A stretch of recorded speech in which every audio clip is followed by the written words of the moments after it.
First up, nearly 20 years since she sold her namesake beauty brand, Jo Malone has once again become a force to be reckoned with in the beauty industry. But as she told us in part 2 of our special interview, the journey hasn't been an easy one.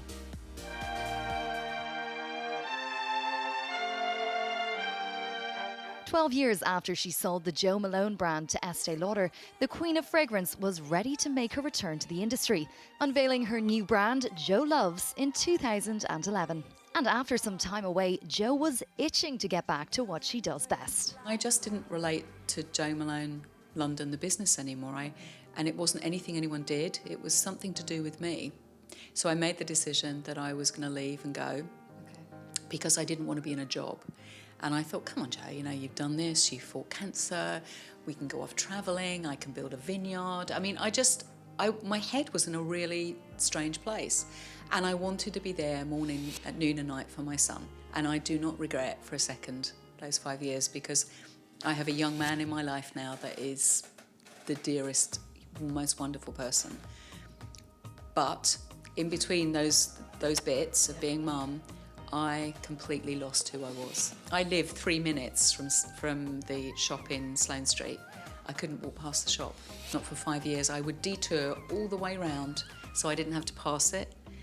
If I walked into a department store, I would get straight in the lift and miss the beauty floor. I couldn't go through a beauty floor. It was ridiculous. Yeah. And it just hurt. And I knew I'd made the biggest mistake of my life. Again, another big lesson. We make mistakes. We're human. That's what human beings do. We're not these perfect people. But it doesn't mean to say that you can't put it right. So, next question, how intimidating was it getting another business off the ground? You've done it before, now why not do it again? It was like standing on a global stage in your underwear. It's like one of those worst dreams that you have, you know, when you go off somewhere and you're in your underwear, and it's when you feel vulnerable. It's the vulnerability.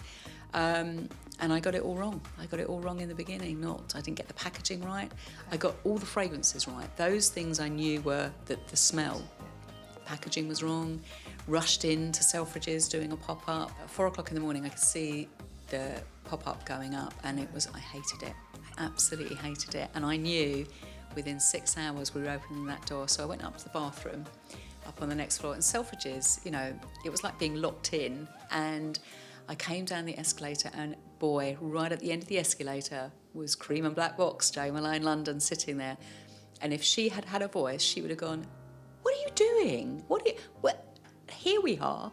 Come here. Come to us." And I just felt tears just pour down my face.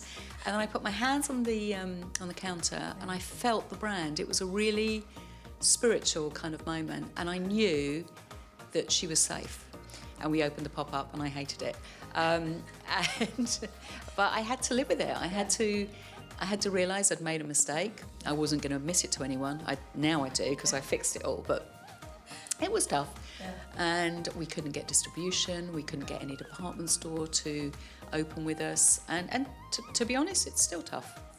You know what? Space NK were the first people that came on and on board, and it transformed our business, absolutely transformed our business. But it was really, really, really tough.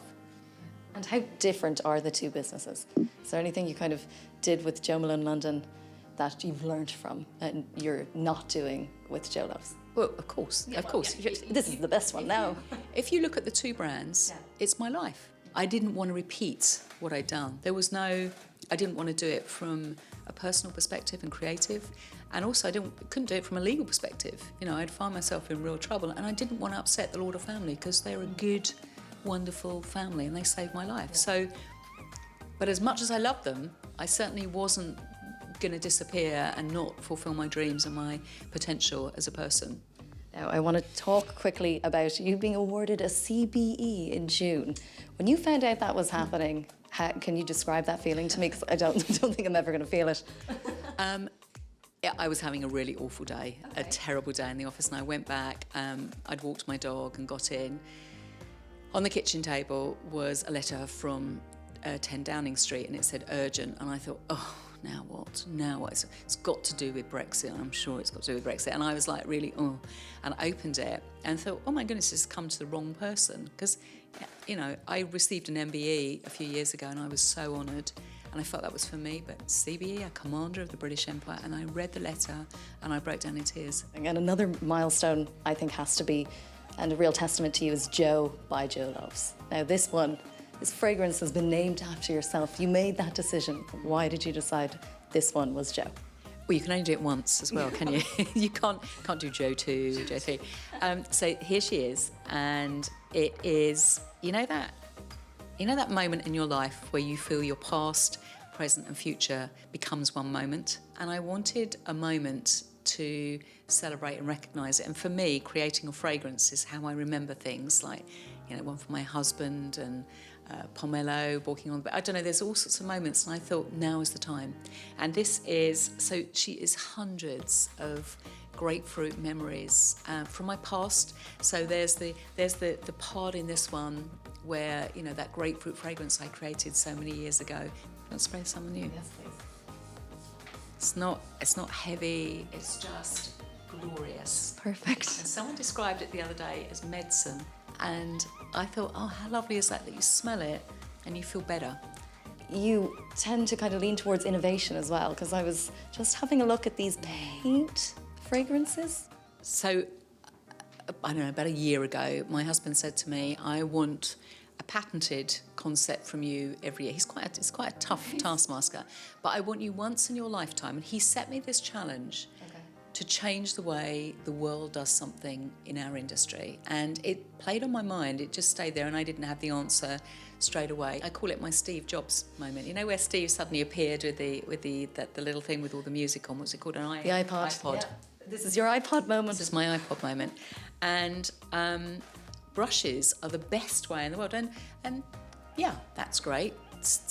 With a bottle, that will always be there. But what else could we do? And when we look at the millennials, and we look especially at the moment at Generation K are these young people that are coming through our ranks and saying to us, no, you've got to do it different. I want to see you do something differently. So imagine your body as a canvas, just like painting, just like my father used to paint. So all the memories of my dad have come flooding back. Yeah. Paint your body and then take something and do little zigzags or pinstripe your body with a rose petal or white rose and lemon leaves. So the potential for fragrance becomes even greater. I presented that in New York City at the WWD conference with, front row was every head of every cosmetic company in the world. And it's the only time my knees have knocked pretty loudly together, thinking, ooh. And I presented this, and I heard that whole room go like that, and it took their breath away. So Jo, what's next? Well, I'm going to take this little brand, and I am going to take this brand around the world. There's this very, very exciting news coming around the corner. Ink's not dry right at this moment, so can't quite tell you what it is. But my big thing actually has nothing to do with Jo Loves, and that is to challenge the way entrepreneurialism is received for the next generation. Hopefully within the next 2 years we will have entrepreneurialism taught as part of the national curriculum right the way across our country from the ages of 7 to 17. So our gift to the next generation will be, when you leave school, you may not have all the grades, but you will know how to build, and we'll help you do it. Well, Jo, the best of luck in absolutely every single venture you take on. For more on Jo and Jo Loves, head to joloves.com.